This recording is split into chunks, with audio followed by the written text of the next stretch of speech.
What is our universe fundamentally made of? Is it made from atoms, quarks, and other subatomic parts? Or is our universe best understood as a sort of cosmic whole, a totality that's greater than the sum of its parts? Are we nothing more than a temporary pattern of mass and energy bound by the laws of physics and chemistry? Or are we more like ideas swirling in the mind of God, transcending the confines of the physical universe? All throughout history, there's been an endless philosophical debate between two groups of thinkers. On one side, we have the holists, those who believe that the universe should be primarily understood as a dynamic system of wholes. On the other side, we have the atomists, who believe that the best way to understand the universe is by studying its most fundamental building blocks. So who's more right, the atomists or the holists? What is more real, the whole or the parts that the whole is made from? As it turns out, everyone is right, which is also a nice way of saying everyone is wrong. Let's get into it. There's an old joke about a king who asks a wise person, "What is it that's keeping the earth from falling down?"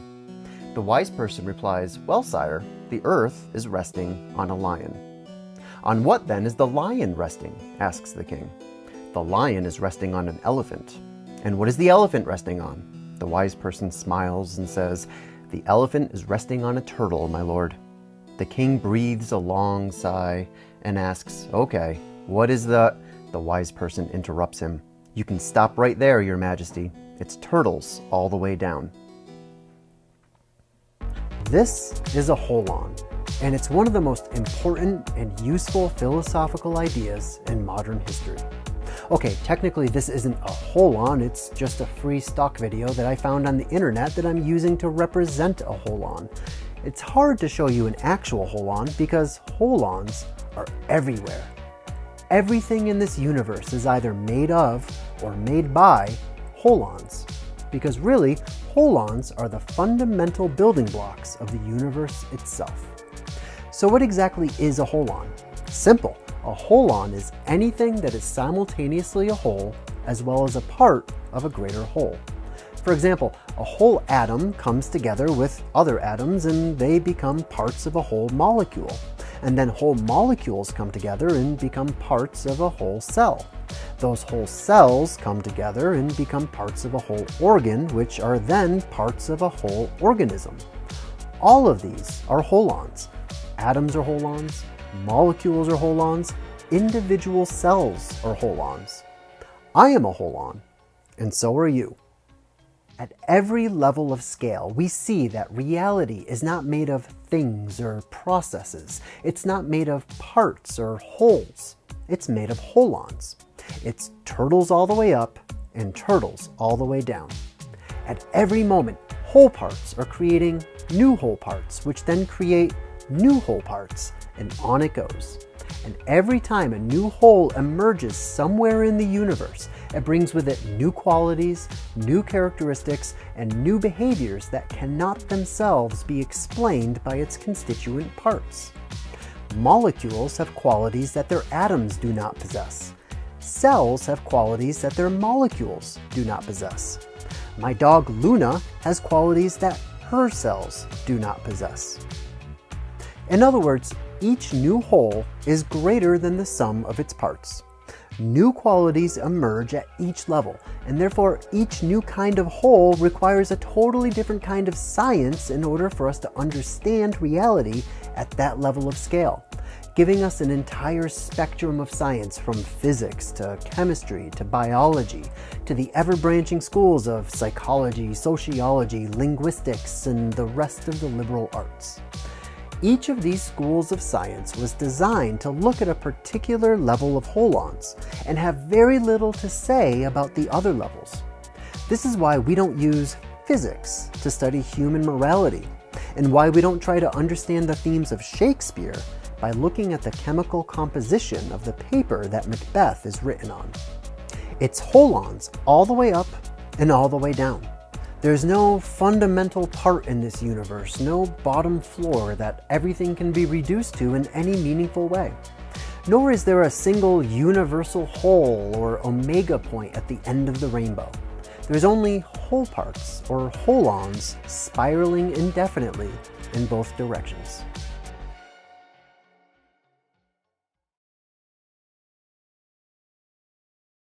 In order to better understand the story of holons, which is the story of the evolutionary universe itself, first we need to introduce this fella right here, an insightful Hungarian author and journalist named Arthur Koestler.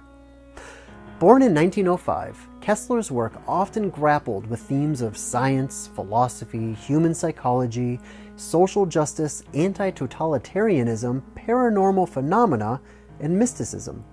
As diverse as his interests were, through his writing he sought to find ways to pull these otherwise disconnected fields into a more integrated vision of the individual's place in society and society's place in nature. In 1967, Koestler published a book titled The Ghost in the Machine, named for the classic dualism of mind and body, one of the central problems that Koestler hoped to resolve in the book. We'll get into that problem a little bit later in this video. But another problem, as Koestler saw it, was that mankind's capacity for greatness was often undermined by its penchant for self-destruction, which I imagine was reinforced by the many technological marvels and terrors that he witnessed as a Hungarian Jew living in Europe during the early to mid-20th century. As Koestler saw it, human beings were prone to two primary drives. We either choose individual self-expression, asserting our wholeness, our agency, and our separateness from the rest of society and our surrounding environment. Or we allow ourselves to disappear into something that we see as being greater than ourselves, letting go of our sense of wholeness in order to feel like we are part of something bigger, something more meaningful than we can find as isolated individuals.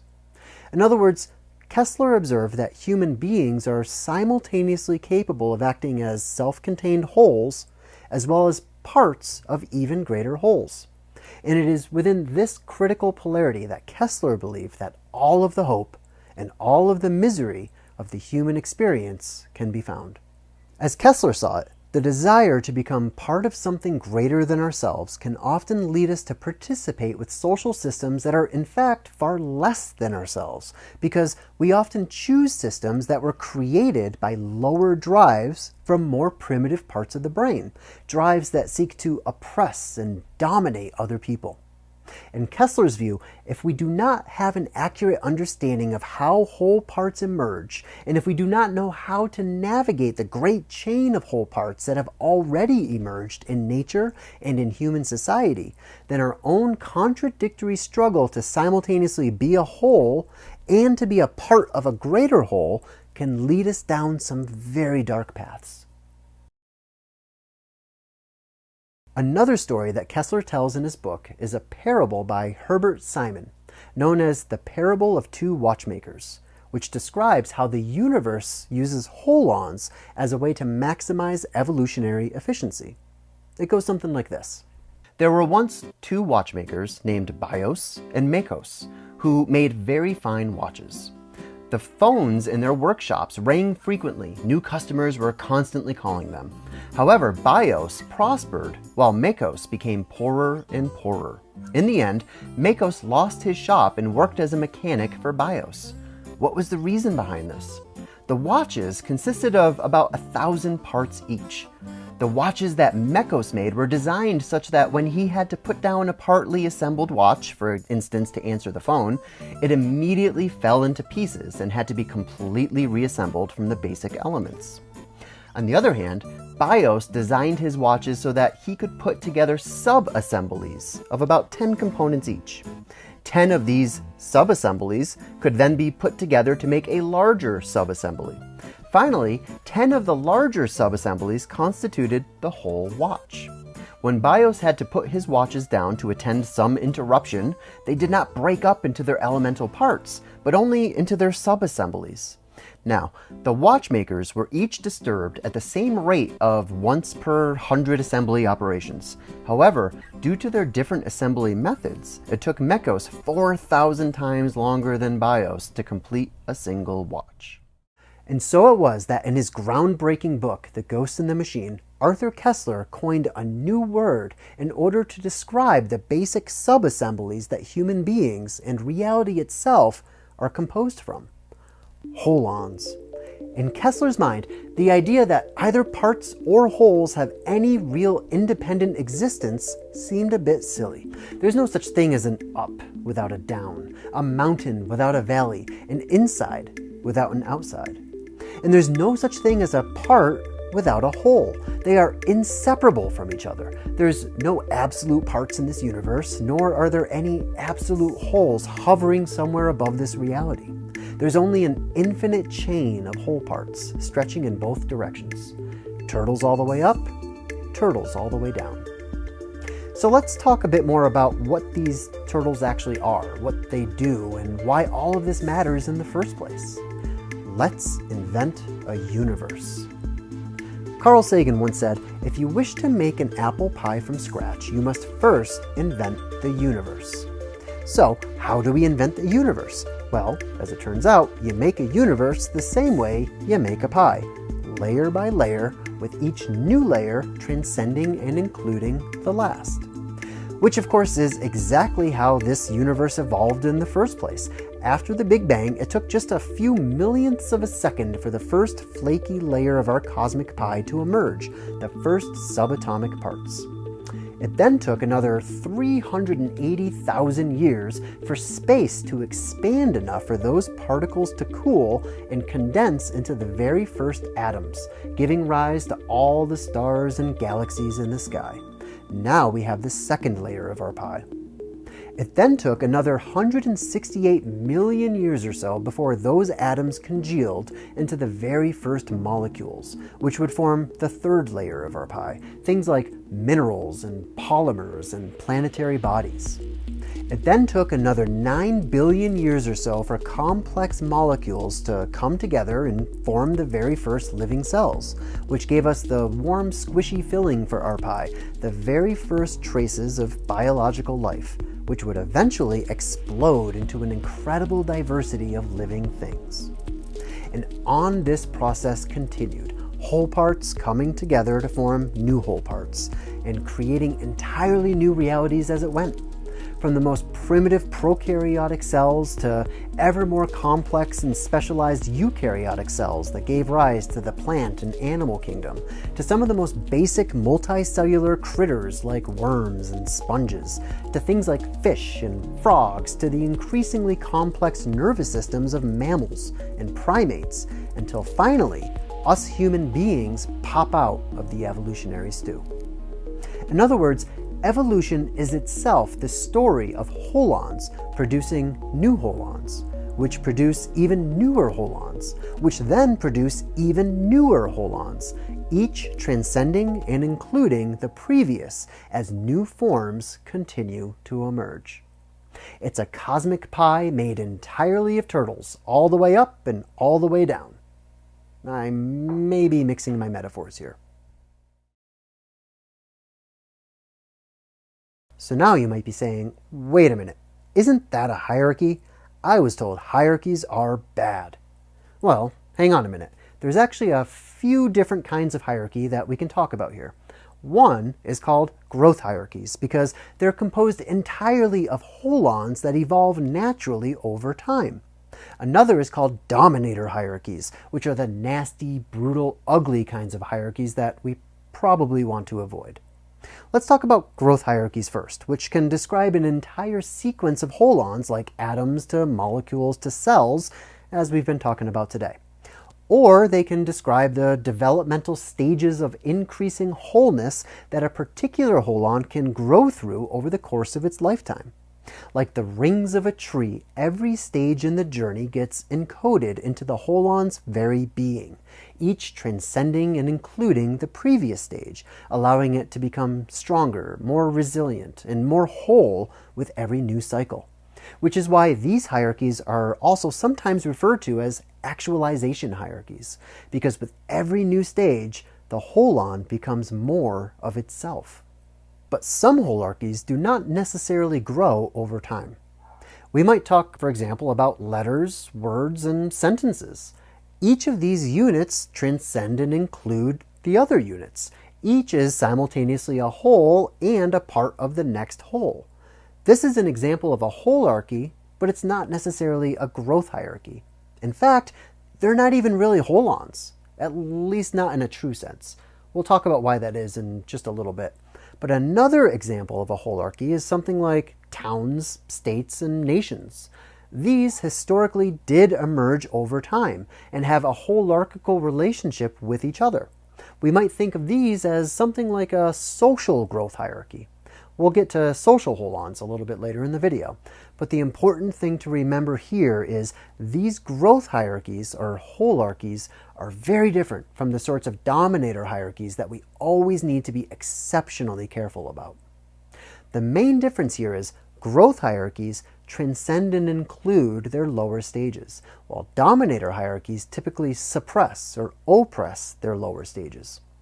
For example, when a group of atoms come together to form a molecule, the molecule does not try to oppress its constituent atoms. It embraces and enfolds its atoms. It doesn't seek to abuse or marginalize its constituent parts. Instead, it wants to nurture and nourish those parts, the same way that you want to nourish your own vital organs, because your health depends on their health.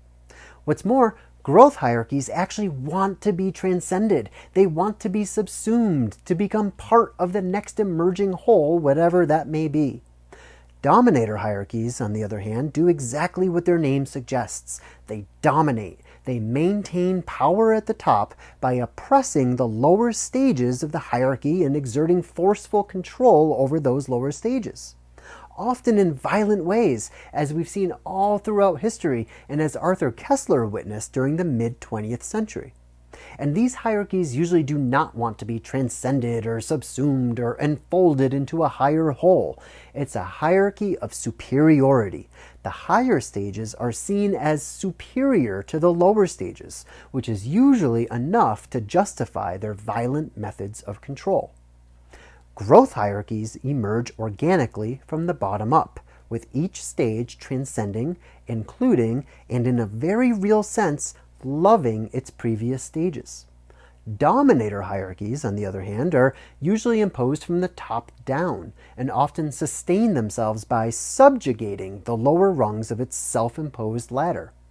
So when we're talking about these holonic hierarchies or holarchies, we're talking about something very different than the sorts of dominator hierarchies that we've become so familiar with in our political, economic, and religious institutions. This is an important point, because while we certainly want to do our best to dismantle oppressive or dangerous dominator hierarchies wherever we find them, we also need to be careful not to eliminate healthy growth hierarchies as well, or else we strip all of the depth out of the universe and we're left only with a flat and hollow shell of a cosmos.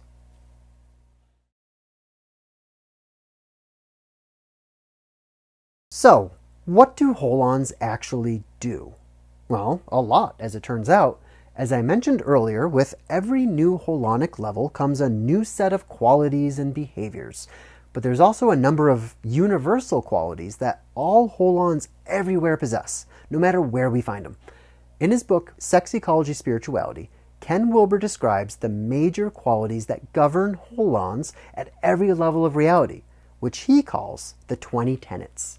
We won't go too deeply into these, but let's run through them real quick. First, reality as a whole is not composed of things or processes, but of holons. Pretty self-explanatory, we just talked about that. Next, holons have 4 fundamental drives: self-preservation, self-adaptation, self-transcendence, and self-embrace. This is another way of saying that all holons have an inward drive towards their own agency or their own self-preservation, as well as an outward drive towards communion with other holons on their same level, called self-adaptation. They also have an upward drive towards the next holon, which we call eros or self-transcendence, and a downward drive towards all previous holons within them, which we call agape or self-embrace. These 4 drives and directions are inherent to all holons, wherever we find them. And it helps us better understand Kessler's concern that the upward drive towards wholeness can often be confused with the outward drive towards communion with groups that can actually take us further away from that wholeness. Next, holons emerge. In other words, all of this didn't just show up out of nowhere. The cosmic pie evolves, layer by layer. Next, holons emerge holarchically. This is what we just talked about a minute ago, that evolution proceeds by creating a sequence of whole parts. Next, each emergent holon transcends but includes its predecessor, which again is how holarchies emerge in the first place. Next, this is an interesting one, I think. The lower sets the possibilities of the higher, and the higher sets the probabilities of the lower. Here's the easiest way to think about this. A long time ago on this planet, evolution went with carbon-based life over something like silicon-based life, which limited the possibilities for what could emerge later on. If it had chosen silicon, perhaps there would be an entirely different set of possibilities, allowing different kinds of organisms to evolve that we can barely conceive of right now. But as it is, those possibilities are limited. From this point on, only carbon-based life forms have a chance of evolving in this environment. This is the lower holon determining the possibilities of the higher holons. Now, think about your own brain. Right now, you are having thoughts, and those thoughts are correlated with particular neural activities. Your thought can travel through any number of neural pathways in your brain, but the probabilities around which path that thought will take are being modified by you, the thinker, so that some paths become more likely than others. That's an example of the higher setting the probabilities of the lower. Of all the things that could happen at lower levels, certain things become more likely to happen based on the behaviors of the higher holons. Next, the number of levels determines whether it is shallow or deep. The number of holons on any given level determine its span. That one actually comes directly from Arthur Koestler. So if a holon contains a lot of subholons within itself, we say it has a high degree of depth. If there are a great many holons in existence at that level, we say it has a high degree of span. Atoms have very low depth, they're very shallow, but absolutely massive span because they are everywhere, and there are a lot of them. Human beings, on the other hand, have much greater depth. Well, some of them anyway, because they include more holons within them. They include atoms and molecules and cells and organs. But they also have far less span, because the total number of atoms in the universe greatly outnumbers the total number of human beings. Which brings us to the next major tenet. Each successive level of evolution produces greater depth and less span. Pretty straightforward. Again, there will always be more atoms than molecules in the universe because each molecule is composed of several atoms. And there will always be more molecules than cells, and more cells than organisms, for the same reason that it takes 7,541 Legos to make a single Millennium Falcon. The greater the depth of the holon, the greater its degree of consciousness. This one relates to Teilhard de Chardin's law of complexity and consciousness. Or as Arthur Koestler put it, quote, on successively higher levels of the hierarchy, we find more complex, flexible, and less predictable patterns of activity. While on successively lower levels, we find more and more mechanized, stereotyped, and predictable patterns. In the language of the physicist, a holon on a higher level of the hierarchy has more degrees of freedom than a holon on a lower level. Next, destroy any type of holon, and you will destroy all of the holons above it and none of the holons below it. Which makes sense. If you eliminate all atoms in the universe, you're also eliminating everything that's made from atoms. But if you destroy an organism, its constituent atoms remain unharmed and simply mix back into the environment. This is an important one for reasons that we'll talk about in just a little bit. Next, holarchies co-evolve.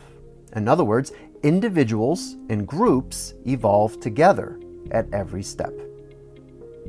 Next, the micro is in relational exchange with the macro at all levels of its depth. In other words, every holon interacts with other holons at its same level. So your atoms are in relational exchange with other atoms in your environment, as are your molecules and cells, which are exchanging with other molecules and cells at their same holonic levels. This is one of the reasons why you feel so refreshed and recharged when you spend time in nature, because you're allowing your cellular subholons to relate and resonate with similar holons in your environment. Next, evolution has directionality. This is often a controversial idea, particularly since mainstream science tends to insist that evolution is both blind and therefore directionless.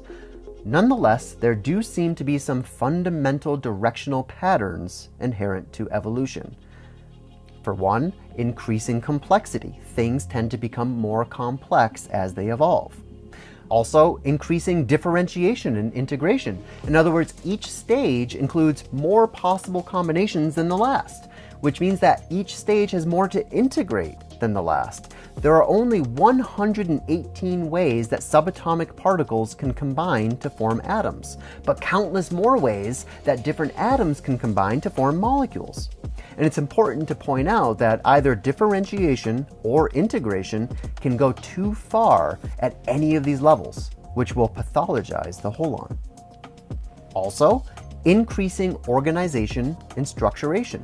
The increasing complexity of the holon requires greater degrees of organization and creates more complex structures as evolution continues to unfold.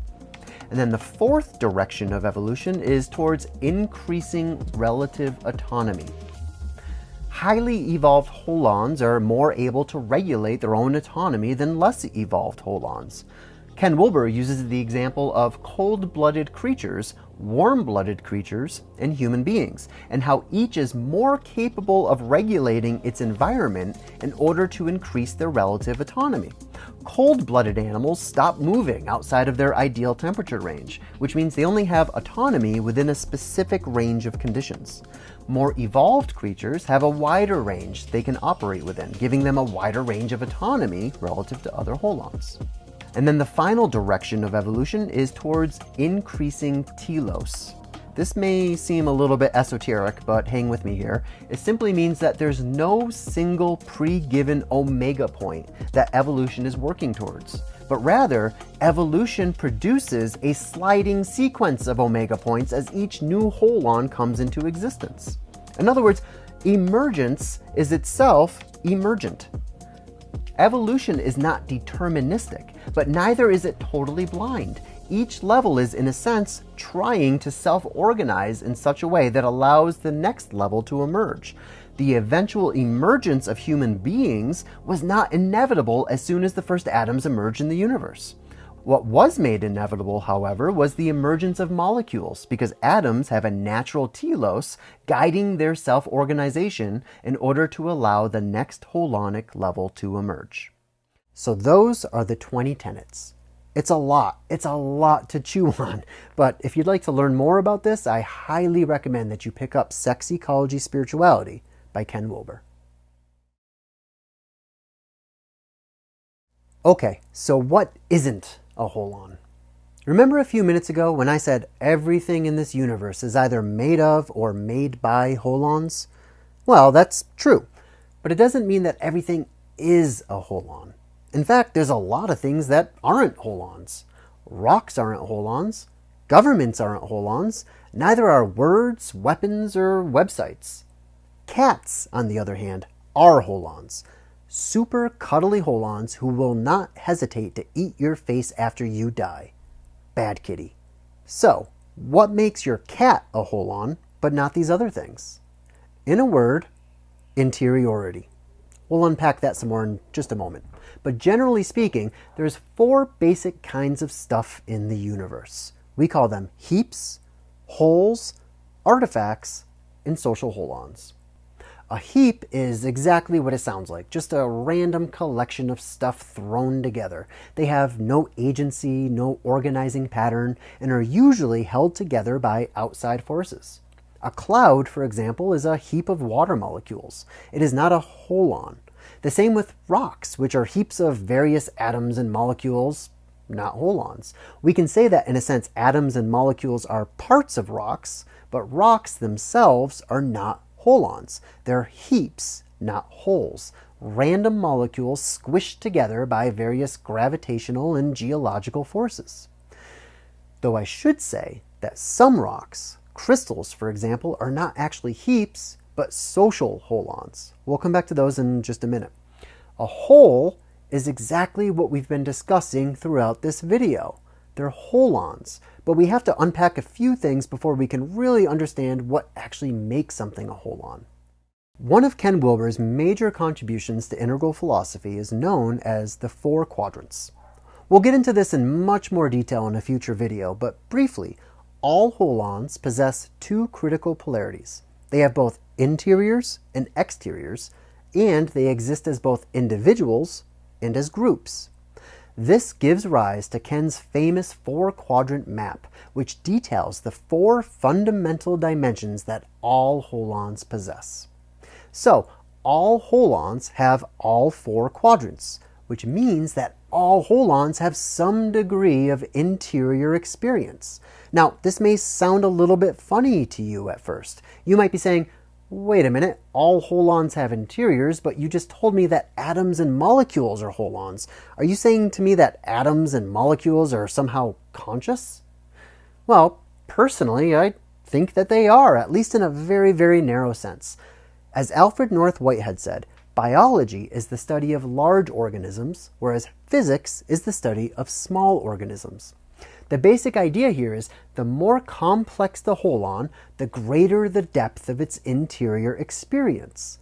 Your nervous system is far more complex than a penguin's nervous system, which is why your interior consciousness goes so much deeper than a penguin's does. Your dog's brain is much closer to your brain than a worm's brain is in terms of its complexity, which is why it's so easy to fall in love with your dog and why you keep forgetting to take your pet worm out for a walk. So I certainly don't think that atoms are conscious like human beings are conscious. They don't feel pleasure or pain, for example, but I personally believe that even subatomic particles possess some tiny sliver of interiority, some minuscule spark of a feeling of being, what Whitehead called prehension, and what others might call panpsychism. So, if I ask myself, is it something to be an atom? My answer is sure, but it's not much. The greater the holon's complexity, the greater its consciousness, which to me offers the most simple and elegant and really satisfying solution to the mind-body problem that I can think of. There's no ghost in the machine, because the ghost and the machine are not two different substances. They're not separate from each other. They're two sides of the same coin. In other words, some degree of interiority is intrinsic to all matter and to all life wherever we find it. Every outside has an inside, and this perfect symmetry of exteriors and interiors goes all the way down, even to the first subatomic particles to emerge after the Big Bang. Which means that we don't need to look for some special mechanism that allows consciousness to emerge in the universe, because consciousness is not an accidental byproduct of evolution, but simply the interior dimension of evolution at every level of scale. But it doesn't really matter where you personally want to draw the line. Maybe you think your pet worm has some degree of interiority, but this adorable little tardigrade here doesn't. That's totally fine. Some of us thinks it makes sense to push it as far as it goes, turtle interiors all the way down. Either way, by the time we get to things like reptiles, birds, and mammals, I'm betting there's a good chance you recognize some degree of interiority behind their eyes looking back at you. So this is one of the defining characteristics of a holon. It has an interior of some kind of inner agency. It is something to be a holon. A more technical way to say it is that all holons have a dominant monad, which might sound a little bit kinky, like a holon going to a BDSM party, which Fair enough, we all like to find fun new ways to put parts into wholes. But dominant monad really just means that all holons have an inner agency that governs all of its junior holons. That's why when you decide to take your dog for a walk, 100% of your atoms, molecules, cells, and organs decide to go with you, which is useful whenever you want to go from point A to point B without smearing yourself across the carpet and leaving a nasty stain. So that's a holon. An artifact, meanwhile, is pretty much anything created by a holon or a social holon. A piece of art, a bird's nest, a dining room table. These things have an organizing pattern, but that pattern does not come from its own inner agency like an actual holons does. It's imprinted upon the artifacts by their creator holons. And artifacts can often be arranged holarchically. This very sentence, for example, which is composed of whole letters, which are parts of whole words, which are parts of the whole sentence. But letters, words, and sentences are not holons. They're artifacts, a series of signifiers that are situated in a holarchical syntax in order to communicate different kinds of meaning. They are the expressions of a holon, but not holons themselves. And now we get to social holons, which are basically groups or systems of similar holons working together in some way. Remember the 4-quadrant graphic I mentioned earlier? We focused on one of the critical polarities, interior and exterior. So let's talk briefly about the other polarity, individual and collective. All holons exist in groups of other similar holons. And just like individual holons, those groups or social holons have their own interior and exterior dimensions. The interior of the group can be thought of as its culture, and the exterior of the group is something like its systems or environment or collective actions. And just as a holon's exterior complexity determines the interior depth of its consciousness, so does the average complexity and depth of each holon in a group determine the complexity of its systems and the depth of its culture. For example, let's look at 4 different kinds of social holons: a crystal, an ant colony, a flock of birds, and a human society. As I mentioned earlier, a crystal is a perfect example of a social holon. It is not itself a whole, but rather a collective of similar atoms that are systemically locked into a perfect repeating pattern. It's really about as harmonious and uneventful as a social holon can possibly get. What is it to be a single atom in a crystal? What would its culture feel like? I suppose it'd be comforting in a way, always knowing exactly where you belong. Maybe a bit creatively stifling. There's just not a whole lot to do. But what about an ant colony? They certainly show a far greater range of creativity and complexity than a crystal does. Sure, a simple crystal includes more atoms than we can possibly imagine, 10 to the power of brain aneurysm. But those atoms are very boring. They don't do much. Their parties suck, and their culture is about as shallow as it gets. The average ant colony, on the other hand, only consists of a few 100,000 ants, but each of those ants are composed of their own atoms, their own molecules, and their own cells. They have far greater depth than atoms, but considerably less span. And the levels of complexity that we see in ant colonies are staggering. The sum of its behavior seems so much greater than the capacity of any individual ant in the colony. It almost feels like its own individual holon.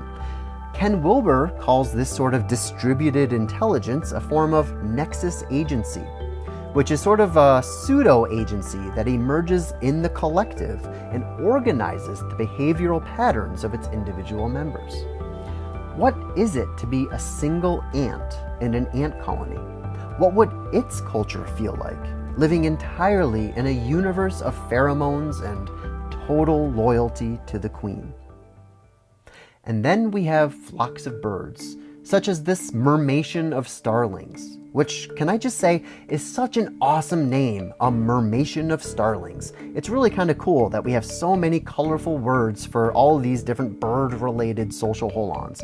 But anyway, just look at these little dinosaurs. Look at the hypnotic complexity that they're displaying. All of these birds flowing together so seamlessly. Look at the organizational patterns rippling through the mermation as it morphs into these different shapes and patterns in perfect harmony with the invisible currents beneath each of their little wings. It's almost like they're making art together, communicating something in a language that we cannot possibly perceive. What is it to be one of these birds? What does its culture feel like? So perfectly in sync with each other, yet so playful and free. And of course, human beings create social holons everywhere we go. And these social holons are often arranged in a holarchical way. Families are parts of neighborhoods, which are parts of cities, which are parts of states, and then nations, and then the rest of the globe. But none of these are holons themselves. They are a spectrum of social holons that emerged holarchically over history. This is why when it comes to social holons, we try to be careful with our words. We are not parts of social holons. We are members of social holons. Why is this so important, this distinction between being a member of a social holon and being a part of a social holon? Well, as Arthur Koestler pointed out way back in 1967, human beings are fundamentally engaged in two contradictory drives: the need to be a whole individual and the need to be a part of a greater, higher whole. And just as Koestler observed, our drive to be part of something greater than ourselves can easily mislead us into becoming members of something that is far less evolved and far more dangerous. We confuse two different kinds of drives: the drive to be a holonic part of a greater whole versus the drive to be in community with other wholes who are similar to us. This brings us back to something we talked about earlier, the difference between growth hierarchies and dominator hierarchies. One of the common features of totalitarian regimes everywhere is that they co-opt the language of growth hierarchies and twist it into justification for dominator hierarchies, convincing people that either they themselves or their ideology is the higher, greater whole that we should all want to be a part of. So let's maybe try to keep an eye out for that, since we seem to be seeing a bit of a resurgence of this kind of thinking around the world these days.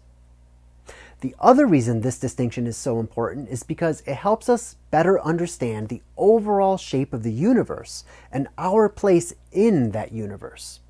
We think that we are part of our town, which is part of our nation, which is part of our ecosystem, which is part of our solar system, which is part of our galaxy. But we have that all wrong. It's a problem of scale mostly. We tend to think that little things are parts of bigger things. But in reality, we are not part of the galaxy. The galaxy is part of us. Galaxies and the billions of stars that compose them are simply the social holons created by atoms, giant communities of atoms which consist of subatomic particles as their junior holons.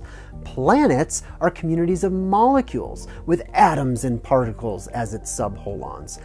Ecosystems are communities of cells with molecules, atoms, and particles as its subholons, and so forth, all the way up to human civilization itself. As a general rule, individual holons tend to get bigger as they develop from one level to the next, while social holons tend to get smaller. But we're not part of the galaxy. The galaxy, or rather the atoms that it is composed of, is part of us.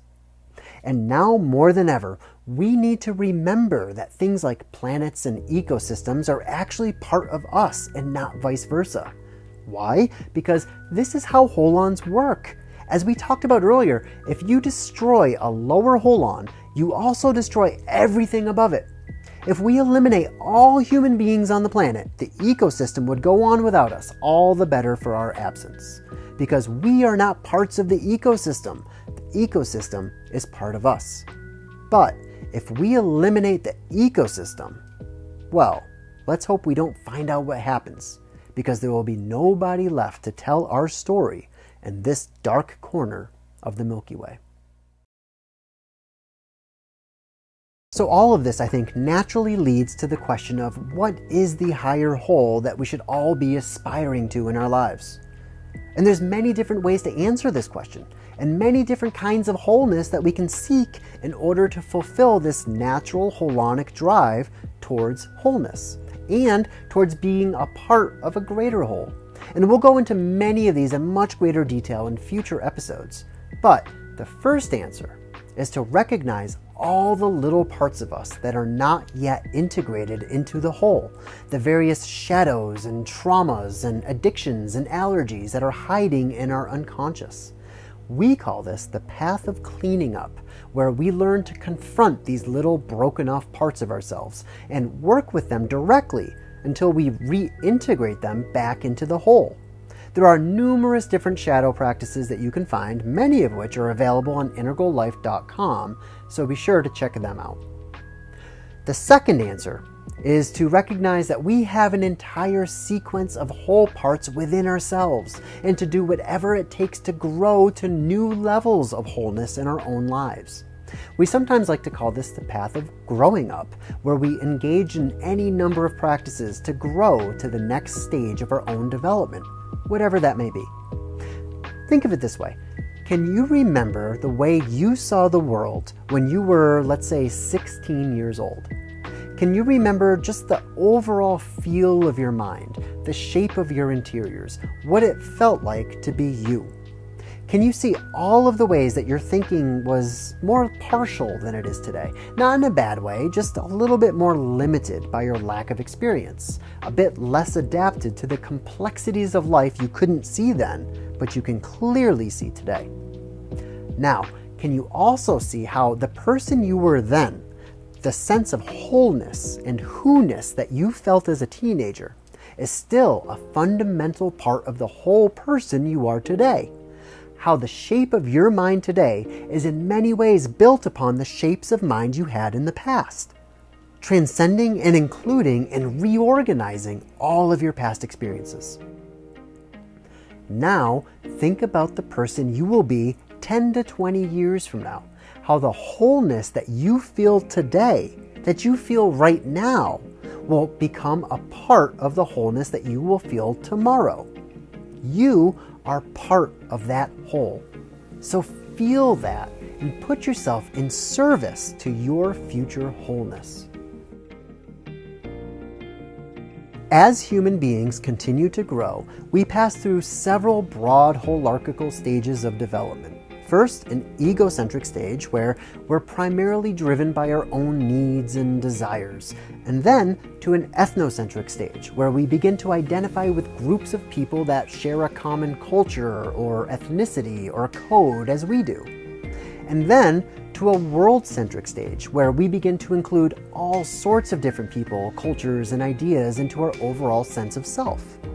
And after the world-centric stage, we begin to grow into the next stage, known as the cosmocentric stage, where our minds become reoriented and reintegrated and a new kind of awareness begins to open up within us. A sense of being aware of awareness itself, a persisting and pervasive meta-awareness that becomes the new seat of our identity. A new sense of wholeness that includes all parts, all wholes, all heaps and artifacts and social holons that come into our awareness. This cosmocentric stage is the highest kind of developmental wholeness that we currently know about. But the meta-awareness that I just described, that awareness of awareness itself, that is actually available to us at every point in our development, from childhood until our elder years. It's one of several states of consciousness that we can access at any time if we simply learn how.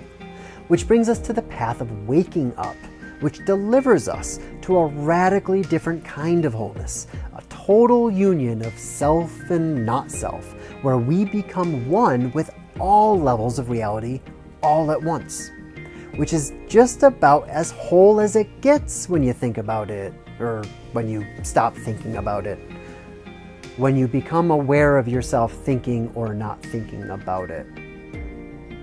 Something like that.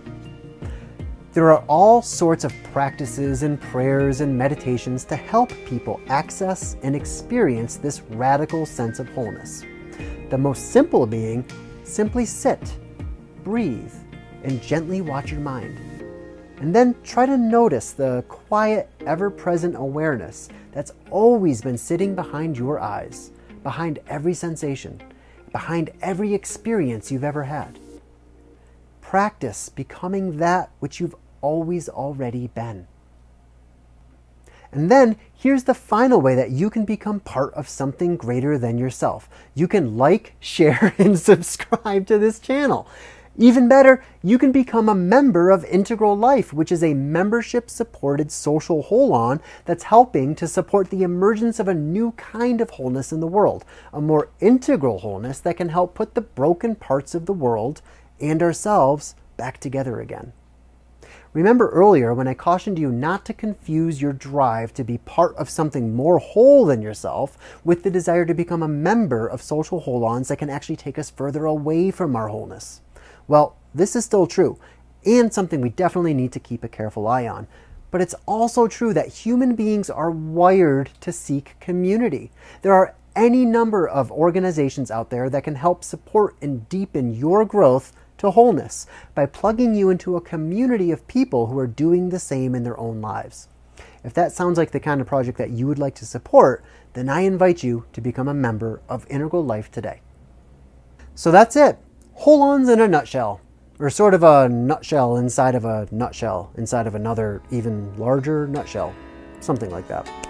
I hope you enjoyed this video. My name is Corey DeVos. You can find me at integrallife.com, and please stay tuned for future Integral Explainer videos to come.